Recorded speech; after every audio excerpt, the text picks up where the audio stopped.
Oríire ńlá ti ṣẹlẹ̀ nílé Máyégún ilẹ̀ gbogbo Yorùbá tó tún jẹ́ olórí ọmọọba akilẹ̀ ilẹ̀ Ìjẹ̀bú tó tún jẹ́ olú ọmọ ìlú Èkó tó tún jẹ́ gbajúgbajà àgbà olórin fújì lórílẹ̀‐èdè Nàìjíríà èèyàn Alhaji Abdulwasiu Ayinde Ọmọgbọ́láhàn Marshal Nífowóṣe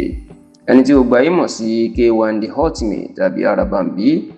lórí nǹkan ayọ̀ tó ṣẹlẹ̀ sí ilé bàbá náà tó sì jẹ́ pé káàkiri àgbáyé ni wọ́n ti ń kí olú ayé fújì ni wọ́n ti ń kí ikú oríire báyìí o tó sì jẹ́ pé òun àti gbajúgbajà olórin fújì ilẹ̀ Ìbàdàn Alhaji Táyé Àkàdé Adébísí ẹni tí ó gbayì mọ̀ sí Táyé Currency tàbí àpèsíwọn tàbí bàbá Honorable òun ni wọn yóò jọ máa pín orúkọ jẹ́ báyìí o nítorí pé K1 The Ultimate ọmọ Ojúṣàgbọ́lá òun náà ti di bàbá Honorable lásìkò tí a wà yìí. Òdú ni K1 The Ultimate kì í ṣàìmọ̀ fólókò láàrin àwọn olórin fújì kódà aṣíwájú ló jẹ́ nítorí pé bí a bá ń sọ̀rọ̀ àwọn olórin fújì tí wọ́n ti pẹ́ lẹ́nu ẹ̀ tán ti lé láàdọ́ta ọdún lẹ́nu ẹ̀ ọ̀kan pàtàkì ni K1 The Ultimate nítorí ìwọ̀n ọdún 1970s ìní bàbá náà ló bẹ̀rẹ̀ orin fújì ẹ̀ ṣá o bí K1 The Ultimate bó ṣe wá là tó yanjú nídìí iṣẹ́ orin fújì bẹ́ẹ̀ náà ló náwó lé àwọn ọmọ ẹ̀ lórí tó tọ́ wọn tó rán wọn nílé ìwé tó sì jẹ́ pé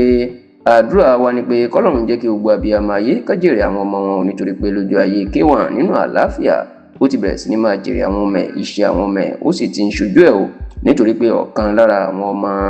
K1 The Ultimate tó jẹ́ amòfin Dámilọ́lá Àyìndé Marshal ẹni ọdún 31 31 years ó ti di Honorable báyìí o òun náà yóò sì lọ ṣojú agbègbè Sùúrùlérè ní ilé ìgbìmọ̀ aṣòfin ìpínlẹ̀ Èkó lọ́dún tó kọjá ìyẹn bó bá jáwé olúborí nínú ètò ìdìbò gbogbogbò ọdún tí ó ń bọ̀ ìyẹn ọdún 2027.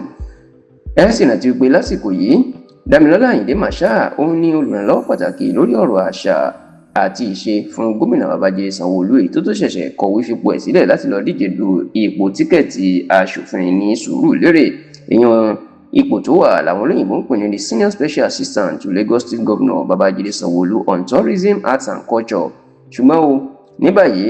ọjọ́rú tí ṣe Wednesday ọ̀sẹ̀ tá a wà nínú ẹ̀ yìí ó ní Dámilọ́lá Àyìndé ọmọ K1 The Ultimate fún rẹ̀ ni ló jáwé olúborí o tó gba tíkẹ́ẹ̀tì ilé ìgbìmọ̀ aṣòfin agbègbè Sùúrùlérè constituency 2 láti lọ ṣojú wọn nílé ìgbìmọ̀ aṣòfin ní ìpínlẹ̀ Èkó bó ti jẹ́ pé Dámilọ́lá Àyìndé ó ti fìdùnnú hàn tó sì ṣèlérí fún gbogbo àwọn ará agbègbè Sùúrùlérè pé òun yóò ṣojú wọn dáadáa òun ò sì ní já wọn kulẹ̀ o ṣùgbọ́n ẹni tí ó gba ayé tí wọ́n tún ń kíkú oríire jù lásìkò yìí ó ní